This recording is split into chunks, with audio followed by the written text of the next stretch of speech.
I'm super excited to chat with you today, David. Hi, Janelle. Great to see you. Talk to me a little bit about give me the rundown first. Give the Okay, audience a well, taste of who you are. one thing I can tell you is I have a YouTube channel called Almost Ordained, and that is because, you told them about the theology degrees I have. I graduated seminary, but I never got ordained. So I have all the Bible knowledge and the theology and the church history background. But if you want to get married, I can't do that for you. Can't anyone go become an ordained minister now? A lot of celebrities are Well, doing it now. Lance Bass is an ordained minister. yeah, there are services that if you want to, you can, I guess if you pay them, they'll give you an ordination certificate. But I don't know. I had too much respect for the process. I mean, I was around people. I saw, what they had to do to get ordained. So I have so much respect for the process. I couldn't go the cheap route. Is it a long process? So you can go a cheap route and then a more legitimate route? Yeah, well, the Master of Divinity program at Duke and at most seminaries is about 3 years. And that's usually after graduating college. Interesting. I know some friends I went to high school that went and did theology degrees, but I was really impressed that there is a Master's of Theological Studies and then another Master of Theology. So what is the difference between them? The Master of Theology is a more advanced degree. It's a 1 year degree, but you take 200 level or above classes. You kind of need a Master of Theological Studies before you get the Master of Theology. So all of that is to say, basically, I'm a Bible geek. Did I'm you the type of, grow up from a really religious family? not really, but I got turned on to it first by, I'm embarrassed to say that, but televangelists. They preached this message that a lot of the televangelists, unfortunately, preach a bad message, but I got turned on to it at a young age. And that got me into the Bible. But as I got more into the Bible, I started to see some of their things were just kind of off. And especially when I went to seminary and I really learned to dig in, read it in context, learn the historical background, the culture that they were living in, and how that affects what they said. And so it should affect how we read. But unfortunately, too many people just think they can pick it up, read it, and whatever it says, this is God speaking to me. I find with the Bible in general, I don't want to link it to astrology at all, but you know how people say you read your horoscope and you're like, yeah, it sounds like you because you just came up with a context of why that fits you today. And I find Yeah, sometimes people can do that with the Bible, hey? right. Yeah, I see it all the time. I'm almost like on a mission to educate people about the Bible. I learned so much in seminary that it was useful, but to many people, well, so pardon the pun, it's Greek to them. And yes, I did learn to read Greek and Hebrew. And in fact, one of my favorite things to do is just go into a Greek or Hebrew text and do my own translation. I mean, I do that for fun. But there's some knowledge I think, I'd like to pass on to people. But that's not what this book is about, though. This is about finding out I had clinical depression and my path of recovery I found after that. It was about 20 years ago, actually. I got tested because my mother and sister urged me to, and I didn't know what to expect. I wasn't sure. It seemed like overkill to me. I mean, I felt mildly depressed at the time, but I did it. And the psychologist summed up the results by saying, you tested high for depression in every possible way. What did you And think in that moment, David? Because that's a pretty shocking thing to hear, and there's probably a lot of shame around that. yeah, you hit it right on the head. I To think I hear that called it from a shock. psychiatrist, you're like, this is not the test I wanted to excel in. No, I don't want an A+ in this one, but so first I was shocked because I had no idea it could be that bad. And at the time, I only felt mildly depressed. I was broke and unemployed and had no girlfriend. And so, of course, I'm going to be a little depressed, but high in every possible way. What does that Um, mean though? Like in the test, what does that mean high in every possible way? What type of test are they doing on you? well, it's different from the standard test for depression. There is like a standard test that doctors will sometimes do if they think they're going through a rough time. There's a difference between what I call situational depression and clinical depression. The standard test, it's like a few questions about how you're feeling now. How have you been feeling the last 2 weeks? Have you been having thoughts of suicide recently? That's more for situational depression. The test I took, it took me about 2 or 3 hours, and he never asked any questions about how I'd been feeling. He explained the results, that he was gathering data about how my brain works. And apparently, the way my brain worked showed every possible sign of clinical depression. And clinical depression is a medical condition. It's not something that happens because you've had a few tragic events in your life or some kind of loss and you're grieving. It has to do with your brain chemistry. I The like what you feeling, mentioned in your book where your psychiatrist explained it to you in a way where clinical depression was similar to how a diabetic can't produce insulin. Did that give you a little bit of relief when he it, explained it that way? it did. It helped a lot. Yeah. It's like your brain naturally produces some antidepressants like serotonin, dopamine, and norepinephrine. Those are the big three. And I just call them happy chemicals usually. But, when your brain doesn't have enough happy chemicals, there are also stress chemicals there that overwhelm it. And so you walk around depressed, anxious. The way I noticed it after the diagnosis was there had always been, like, even times when I was happy, there was like this underlying sadness that wouldn't go away, or even sometimes hopelessness that I couldn't pray away. And which brings us to the shame. If you're a person of faith and you get a diagnosis like that, it adds a whole new dimension, because so many times, certainly from the televangelists I'd been listening to, and in a lot of churches, you get the message that if you have your personal relationship with Jesus or you have faith, you shouldn't get depressed. But And David, that sets people of the faith community up for a lot of failure. yeah, it does. And I guess that's why I'm a lot more sensitive to it now when I see it. It's like, yes, I would see people like, they talk about how happy they are because they have Jesus. And don't you want to be happy like me? And you should be happy because people want to look at you and see that they need what you have so you can lead them to Jesus. And so, okay, now that I'm not happy all the time, not only am I depressed, I'm a failure as a Christian. I'm a bad witness to Christ. It just adds a whole new dimension to it. And so when I see that, I feel like slapping him in the back of the head, because David, they did how do it. you unlearn that though?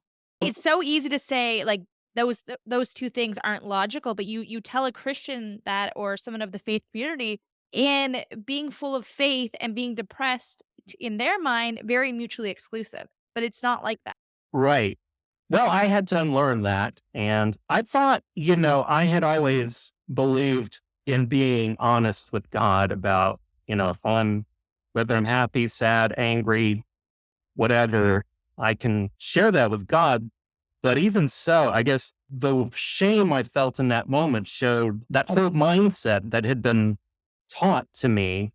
I was still carrying it around at some level, and it wasn't serving me well. And I think you just have to learn that different people have different gifts, and find what your gifts are and embrace them. That understand that God gave you gifts that are unique to you. Some people I've seen, every time I see them, they're happy, and it looks genuine on them. And if that's who you are, that's great. But that's not who I am. It never was. Even in my most radical, faith filled moments, I would have moments of, great connection with God, and then moments of what I call dark nights of the soul, or actually, that's an old traditional term, and it's where I got the title for the book. That I think it was St. John of the Cross, going back centuries, came up with this term where after you've experienced closeness and communion with God, you experience separation from God, and it's disorienting, and you you don't understand why. And it makes you question what you did wrong, that God is not as close to you as before. And it's actually a pretty normal experience to go from one to the other. And you just have to learn that your feelings are not an accurate barometer of whether you're pleasing God or whether you're close to God. And if your brain is naturally tilted toward depression anyway, then it's going to be distorted. So you just can't trust a clinically depressed brain to tell you if God is pleased with you or angry with you or whatever. God is love. Remember that. And one verse I clung to in low moments was God demonstrated his love, and that while we were yet sinners, Christ died for us. That no matter how much of a failure you feel like you are, Christ already died for you. Nothing's going to change that. David, in your book, you did mention that there have been aspects of your faith that made you more depressed, though. What did you want to touch on some of those aspects? Well, that's going back to the days when I was the televangelists. It seems like every one of them are into this. A lot of people call it prosperity gospel or health and wealth gospel. When I was into it, it was called word of faith. Would you consider Joel Osteen a televangelist? Am I linking those two together right? Yeah. I believe he was a prosperity gospel preacher. He's nice about it though. He's And a lot more about mindset, it seems, as opposed to actual yeah, faith. my wife says he helped her through a really rough time. And, if that helps you, I don't want to take that away from you. It's just that what I see with people like him is he'll tell stories about going through struggles, but they always turn out happy in the end. Mine didn't always turn out happy in the end. And so when that's the only thing you're exposed to, you don't know, what do I do with this? You feel that a lot of times the televangelists aren't giving you the tools in case things don't go right, because in their mind, there is no option that it doesn't go right. Right. And some of them are really hardcore on that. Like, don't ever make a negative confession. This is where that That doesn't phrase make any word of faith sense. comes from. Aren't all of the reason why we have to confess something is because we did something negative? Well, we're not talking about confession of sin. We're talking Okay. about like word of faith. They talk about not just believing in God. They talk about believing God for something. Then that's how you use your faith. You find a promise in the Bible that promises what you want. We use healing as an example. If you're sick, like I had a condition called irritable bowel syndrome, which can at times cause intense abdominal pain. And I prayed a lot to be healed of that. Their prescription for that would be you find a verse in the Bible that promises healing. Like one of the most popular verses for that is Isaiah 53:5. By his stripes we are healed. And once you pray and you believe you'll receive, you only confess healing. Oh, and you thank God. Oh, thank you, God, that I'm healed of irritable bowel syndrome. I have a perfectly healthy GI tract because Isaiah 53:5 says, by his stripes you're healed. And that works fine as long as your stomach's feeling all right. But then, when the pain comes again and you're running to the bathroom, back and forth to the bathroom for hours, I don't want to say it didn't do any good. I think maybe meditating on that verse, by his stripes I'm healed, maybe that helps me endure the pain a little better. But every attack was just another reminder I didn't have the perfect faith or the perfect health they promised. And the only conclusion to come from that is there's something wrong with your faith. Right. So you're sitting there being like, okay, my health isn't right. And now Yeah, also I'm failing at faith. right. Where do you go from there? Depression. You get Seriously. really depressed That brings up an until, interesting point, though. What is your thoughts on I find people never wanna mix science and religion, they want them so separate, but what are your thoughts? Especially, you mention in your book a lot where for your recovery, you needed a mix of your spirituality, but also your medication, you know? right. Yeah. After my diagnosis, The psychologist, of course, recommended counseling and medication. My first response to medication was, well, wait a minute. I don't know. That's kind of sounds extreme. But then he had just told me I tested high in every possible way. So if anyone needs medication, it must be me. And it did help. I noticed the difference pretty quickly. But it is an issue for people, especially if you believe faith should be enough for depression. Once you take medication, you're admitting that it's not. And I just had to be okay with that. And I had to realize God was okay with that. Here's something I said to a book club recently that invited me, that it's like, if you say faith or Jesus wasn't sufficient for your depression, that you needed more help, you needed medication or counseling or maybe group meetings or something. Some people be offended by that. And it's like the thing, Jesus is offended by it. Jesus is all sufficient for forgiveness of sins, for eternal life, and for reconciling us to God. And when we get to heaven, we'll have bodies that won't need, medication for brain disorders or for, irritable bowel syndrome like I have, or for any physical malady or mental illness. But for life here on earth, if you need help from a professional, whether the illness is physical or mental, he is not at all offended by that. I could not be a Christian if I had any inkling that he was.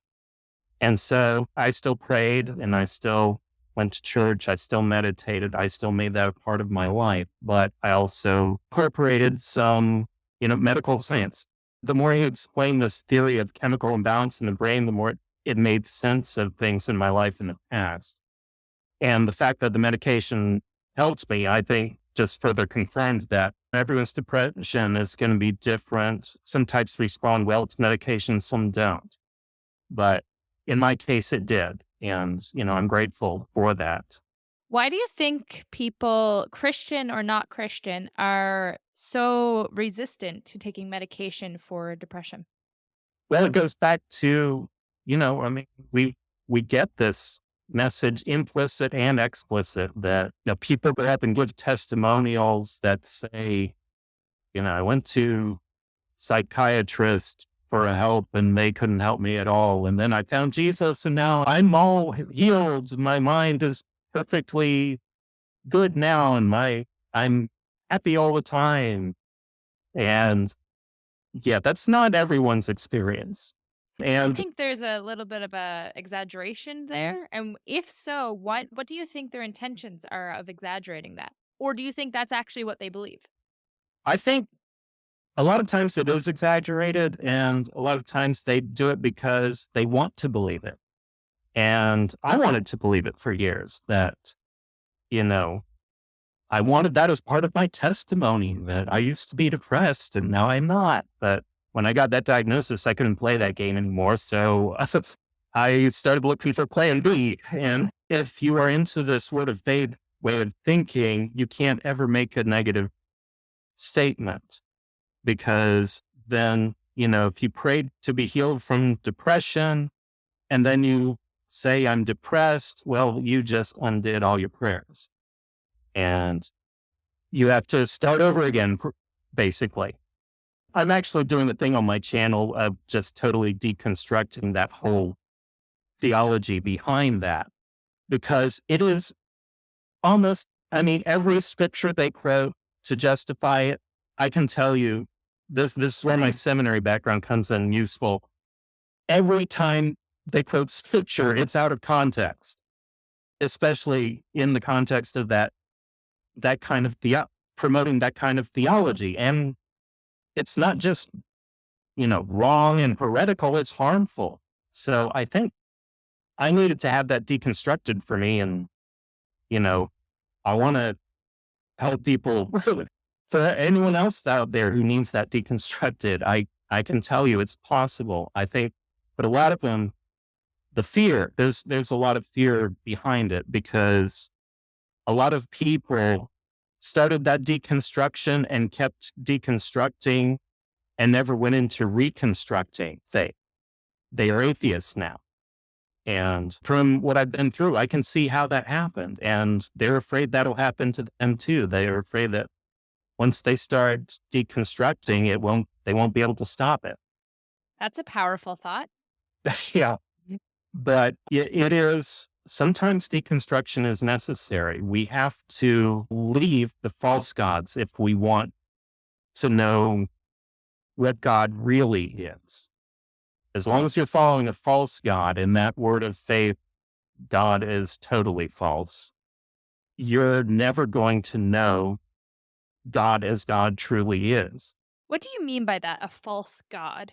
Well, one of my principles for recovery is some kinds of faith are good for recovery and some are bad, and you need to know the difference.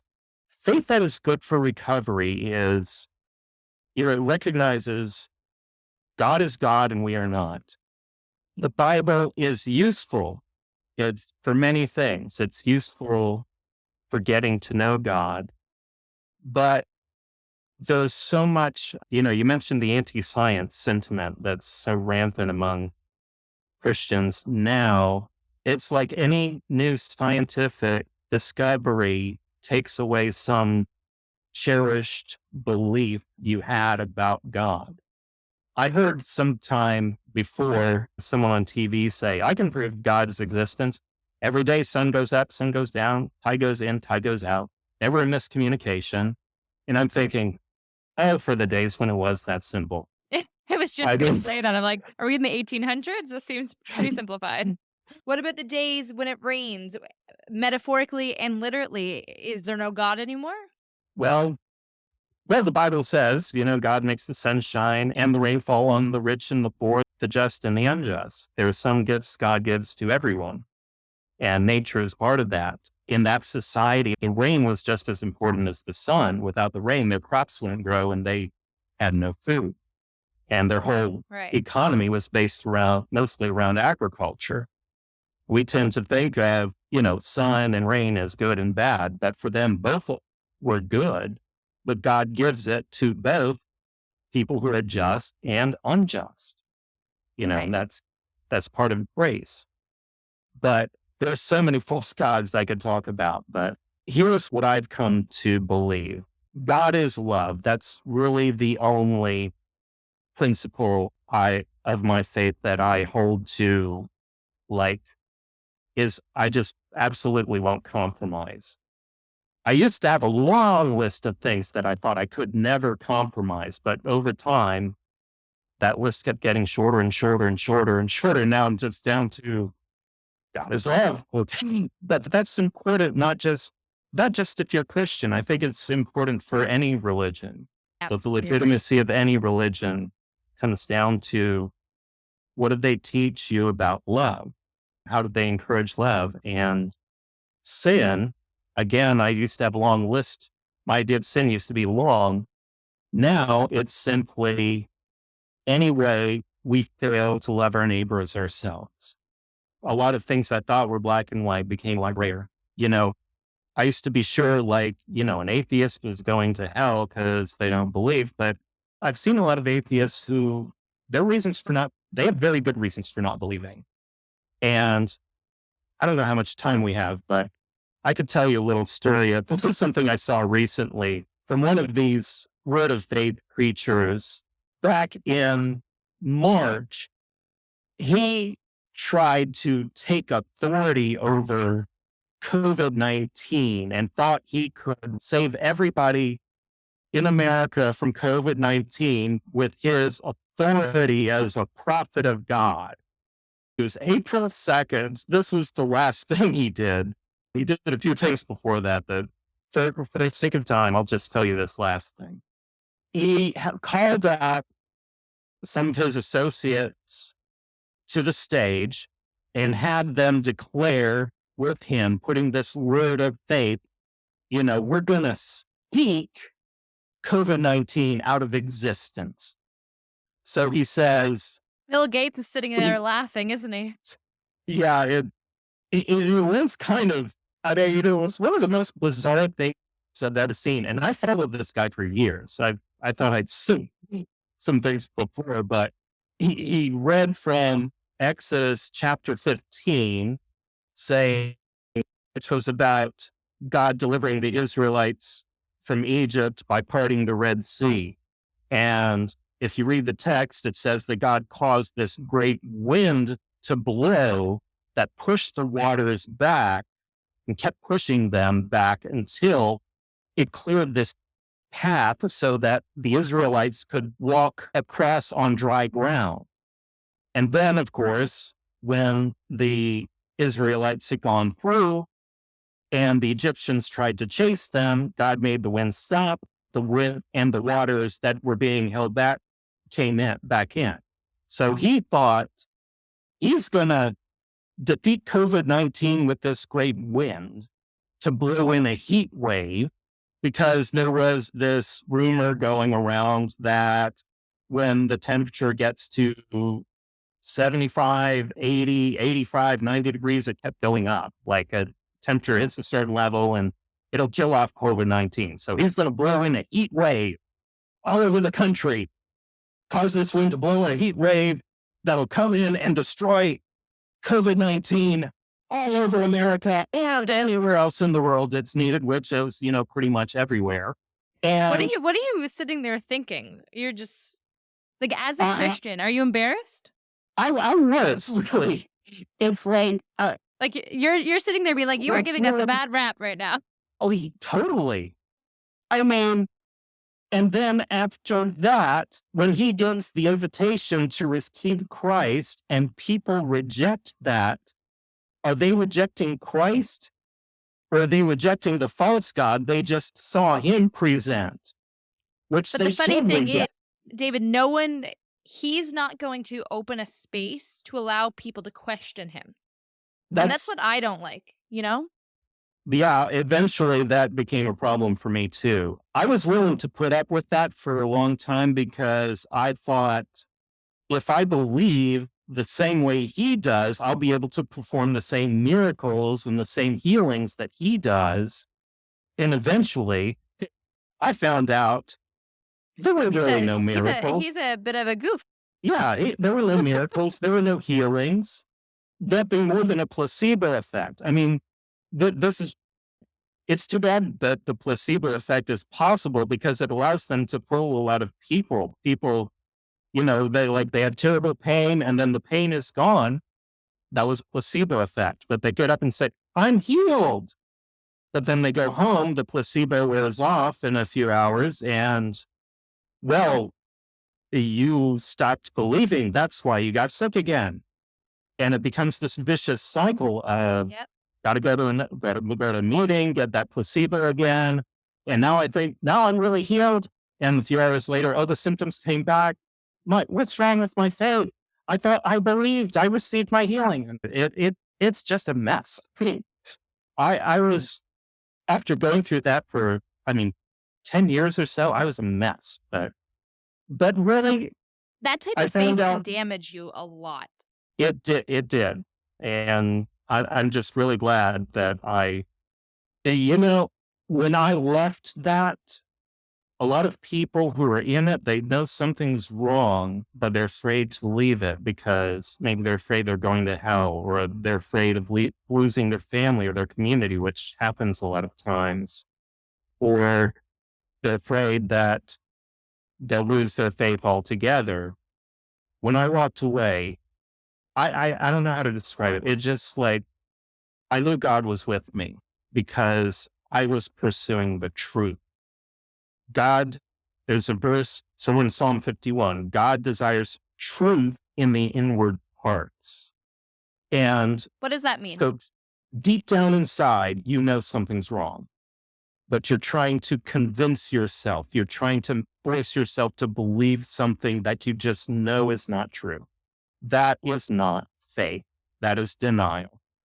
And any faith that depends on denial is, well, it's not good for your emotional health and it's certainly not good for your recovery. You've got When to be I honest with yourself. when I think about the word faith, the word convince never comes into that vocabulary. The word trust does, though. So the fact That's that if someone's trying to convince themselves of anything, I agree with you. That is not faith. right. Yeah, it's so much of faith in that movement. In fact, you know, if you're considering joining a church or anything, try to get from them what is their understanding of faith. I think for most people, it's like believing all the right doctrines or belief, but trust, you're actually way ahead of the game right there. Trust I grew up is, Christian as well. My family's Christian. oh, that's, yeah. Well, they taught you well. Religion was for me though, David. I'm such a questioner, and I found Mhm. within the community that I grew up in, you just weren't allowed to question anything. You just kind of had to. It was trust, but it was blind trust, which I have no time for. So that's what I Right. like about you, where you really look in and get to the logical idea about every scripture. Yeah. Yeah. Faith, I think faith that is good for recovery at its heart is about trust and building a trusting relationship with God or your higher power, if you prefer that term. You know, that's one thing I think the Alcoholics Anonymous program is really good in that way is that, you know, they, it's a compassionate approach that, teaches you to take responsibility for yourself and your actions, but not by beating yourself up. And they encourage you to believe in a higher power, but what that is left up to you. I was raised Presbyterian, and the more I started moving away from the word of faith and all that mumbo jumbo, I found myself coming back, kind of gravitating back to Presbyterian faith, which maybe this will be helpful to some people, but I see Where I come Presbyterian from, there's a theology as lot of based on, Presbyterian. okay, well, I I'm see it, not, but a lot of people. yeah. Well, what was helpful to me there was it has a high view of the sovereignty of God. Before this word of faith, it's about using your faith really to control God. Like if you believe something enough and speak the right verses over it, you use your faith, God has no choice but to answer your prayers. And Presbyterian theology is would look at that and say that's total malarkey. God is sovereign. How God chooses to answer your prayers is up to God. And you can't force God to do something that is against God's will. I mean, if it looks like you forced God to do something, it was God's will. If you take religion and God out of that sentence completely, how do you say that to someone? Because what I'm hearing is you can only control so much of how the good and the bad happens in your life, hey? Like Um, you don't get a choice at the end of the day. It's just gonna happen the way it's gonna happen. yeah, that was hard for me to accept for a while, but once I did, it was a relief that, you know, whether I get healed of my irritable bowel syndrome or my clinical depression, it's not up to me. It's not up to my faith. And if I don't get healed of it, it's not because of any defect in my faith or defect in my character. In fact, James and Paul both said trials and tribulations build character. I would And, agree with that. my experiences living with these two conditions have convinced me that, I said God is love, and you think, well, love wants you to be happy. Well, yes, but my experiences with all those conditions has convinced me that God's love is the kind that cares more about our character than our happiness. And, if there is any purpose in my living all that time with clinical depression, it would be that maybe I'm in a position to help someone else who's Absolutely. living with it. How old were you when you finally went and got diagnosed? Do I have to say how old I was? It was 20 years ago. Oh, Well, that now long you're time. giving it Yeah. away. Yeah. Yeah. Let's see, I was 34 and I had just moved Wow. to Atlanta. My sister was going to seminary there and she actually went on and got ordained. So she took up that torch where I left it. That's a long time to live without ever being diagnosed. Like you mentioned that medication for you helped a lot. It's not the answer to everyone, but for you it worked. That's even just working years of your life. That's a long time without being treated properly. I'm sure once you started taking the medication every day, you noticed a huge change in your day-to-day life. Yeah. I think that's the toughest part was living it with it, trying to wrap my head around it when he said, I tested high for depression and he explained the nature of clinical depression. I realized I had been living with a brain that was naturally depressed my whole life and I didn't know it. Depression, I thought, was something that came and went and came and went and came and went. You And thought it was situational, as you said, right? right. I thought, yeah, I have ups and downs like everyone else, but when probably my lows were lower than most people. And I kind of noticed that what observing other people and even my highs, even then there was like this underlying sadness. So, if anyone's listening and that sounds familiar to you, I really would recommend you getting tested. But you need to ask to be tested for clinical depression. It was life changing for me to learn that. It was tough in the moment, but you know, It answered a lot of unknowns for you. it really it made sense of my life in a lot of ways and why there were times when people, friends or family would think I was sad or depressed or worse, angry when I wasn't. I didn't think I was. I just thinking, and I think in some level they were picking up on that kind of vibe I was giving off of that the depression was always there, whether I knew it or not. How did your clinical depression affect your wife when it was undiagnosed and then when it was finally diagnosed? Well, we were only married 3 years ago. Oh, So I was, that's cute. yeah, we met in a writing group 5 years ago, You guys just actually. hanging out in your writing nooks together, writing all night? Well, we did have some writing dates. Yeah, we'd go meet in a coffee shop and bring something to critique or maybe just sit down and, I would with our laptops and write there together. I love that. That's so cute. It's great. It was great, dating a writer and being married to one because writers tend to be kind of quirky. And so another writer will understand that. But anyway, I was pretty far on the road to recovery when I met her. Although right before then, I was going through one more dark night of the soul that was pretty intense. Explain that title too as well, because it is the title of your book. Well, in simplest terms, dark night of the soul is I used to describe where faith and depression intersect. And it can be related to a crisis of faith in general, which a lot of my bad depression before had been centered around crises of faith. But where faith and depression meet, they do meet sometimes. If you read the book of Psalms, 1/3 of them are laments. There's some of the figures in there clearly went through their own dark nights of the soul. David just like it seems like every time he prayed, he was crying. Jeremiah was called the weeping prophet. And even Jesus went through his own dark night of the soul when he was on the cross saying, my God, why have you forsaken me? So faith does not make you immune to depression.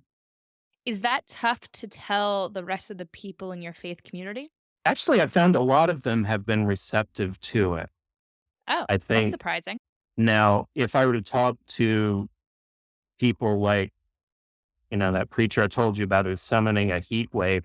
Oh, I didn't even tell you the funniest part. Right after he summoned this heat wave to kill COVID-19, his home state had a cold front that lasted a week.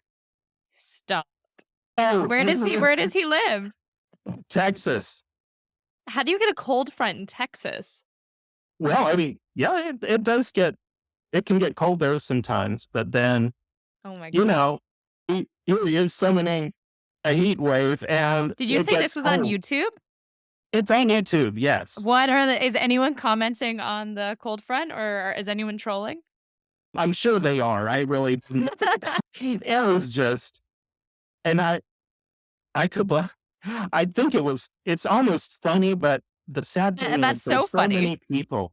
there's so many people who follow him, and it's like you train yourself not to notice when their prophecies don't come true or when, Totally. They didn't see any of that in the news, did they?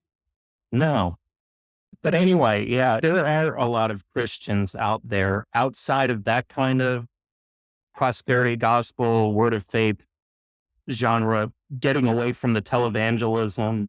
There are a lot of Christians I think really want someone to give them permission to acknowledge I do get depressed sometimes. I think maybe I'm showing signs of clinical depression. And especially if, if people close to you tend to think you're depressed, even if you're not. My mother and sister, they wanted me to get tested because they were saying something that, we all have blind spots about ourselves. And I thought it did occur to me, maybe they're seeing something I'm not. And that's why I agreed to get tested. In your book, you mentioned that you have 22 tools for depression. Can you tell us about some of those tools? Some that are kind of surprising that we probably have never heard of before. Well, let's see. I don't know if this will be surprising, but nature is one. Get out and enjoy 100%. Not nature. surprising to me. We are like the same stuff that's in the earth and in the oceans and in the water is in us. There's just something about our nature or our soul, if you're comfortable with that term, that likes being in nature. Maybe the weather has to be right for it, but just to enjoy it. But there's something about being out in nature. And I don't do that enough because, as a writer, just spend hours in my computer, but my wife keeps trying to encourage me to go out more.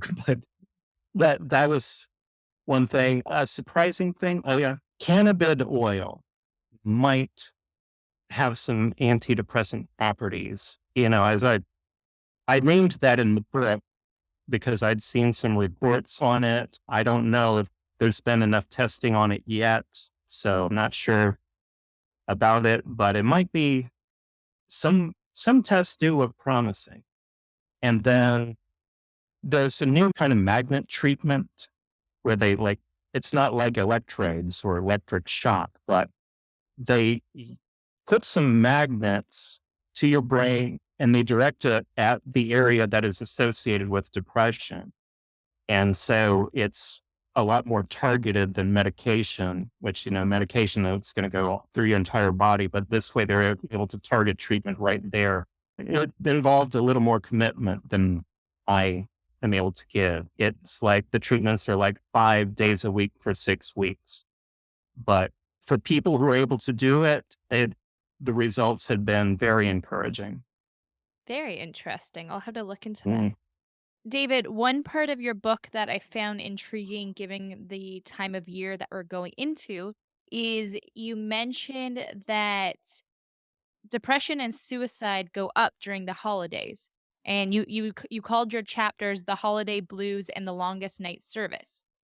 Given that we are starting to go into the holiday season and we're also going into the cold months and we've been in a pandemic for almost a year, what do Hmm. you recommend in terms of encouragement to people who might be more conditioned to feeling this way this type of year? Yeah. Well, first encouragement is believe the science. Wear masks, wash your hands. Don't, go into crowds without a mask. And if people aren't wearing masks, avoid them.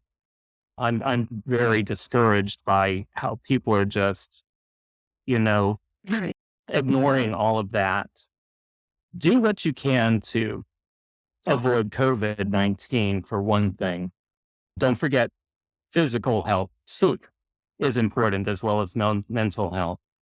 As far as what you can do for depression during this time, if there's something you love to do and you can do it indoors, make sure you do it every day. For me, writing is my happy place. So, I can sit all day inside and not going out and be happy because as long as I can write. And I'm naturally an introverted personality. For people who are more extroverted, it's much more of a challenge. If you've wanted to learn meditation, it would be a good time to do that. That can help with not only depression, but a number of other things. Just with the anxiety, I think that's been heightened for all of us between the pandemic and social unrest. Do Zoom calls every once in a while with family, or we've got a group text going. We check in every night with my mother, father, my sister, and brother-in-law. Just check in every day to say we're doing okay, and maybe quick updates about big things that are happening. We didn't do that before the pandemic. It's More of a sense of so, connection. yeah, it's important to maintain, we call it social distancing. Maybe we should call it physical distancing. We don't necessarily have to social distance. We can still stay in touch. And I guess it's, in a way, it's a blessing that we're living in a time that we have technology that allows us to stay connected, even if we have to stay physically apart. Be honest about things you can control and things you can't control. And we've discovered some really good church and spiritual programs. Rick Warren, actually, I had never watched him before, but we started watching him on YouTube. He's doing this series on the book of James, which has so much wisdom for what we're going through now. If you're wondering, if you've wanted to start doing Bible study, so these times, I would say start with James. I mean, there's so much wisdom there. And he's doing a series on that. The overall title is A Faith That Works When Life Doesn't. That's intriguing. And I'm looking into volunteering. I haven't, but there's like a food bank in our area that I'd thought about volunteering at for a while. And now Do you find things like volunteering helps with clinical depression? they've The feeling been of giving proven back? to, Yeah. actually.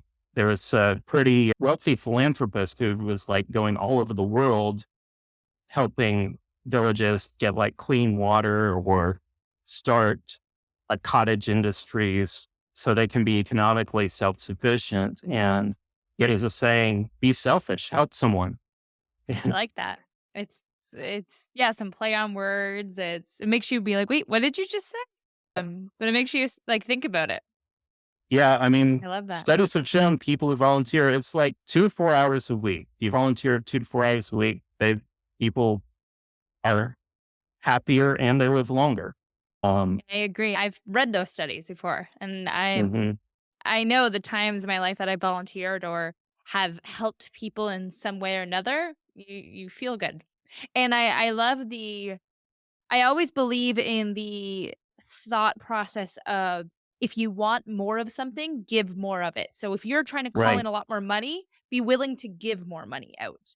So buy your friend Mhm. those gifts, pay for dinner. It might not make sense financially at all for that example, but the energy around it will come back tenfold. Yeah. Yeah, I don't know if that works for money. I should be richer than I am if if that's the case. But when it comes to loving your neighbor, you follow the command, love your neighbor as yourself, and really actually translate it into action that helps others who are in need. You will get back more than you give. It's the one area I've found the scripture to be true. Give and it will be given to you. Good measure, pressed down, shaken together, running over, you'll get back. Yeah. David, to close it all out, we've talked about a lot tonight and Yeah. a nice mix of science and religion, which I like. I do not think they should ever be mutually exclusive. But That's, yeah, all the I just want science. to know if there's anything that you feel that's been left unsaid that you'd like to make sure the audience has heard. Any message you want to Well, leave them with? I'm afraid if what you say about science and religion needing to get along better, I'm afraid if I get started on that, I'll be talking all night. So I won't do it. I was happening here, but I think I'm going to be doing some of it on my YouTube channel, Almost Ordained, And I'll link because, you in the show notes so they can find you after. all right, great. Let's see, what is there anything else left unsaid? Any main message around clinical depression or religion and faith that you'd like to leave the audience with? I think the serenity prayer is one that's really good for recovery and for finding faith that's good for recovery. God grant me the serenity to accept the things I can't change, the courage to change things I can, and the wisdom to know the difference. We're in a time now that calls for a lot of wisdom. And if you're struggling with depression, you need a lot of wisdom too. Just in general, from the book of James, we mentioned wisdom. James says, if any of you lacks wisdom, pray to God and God will give generously. And I think in this time that applies to specifically whatever you're going through now.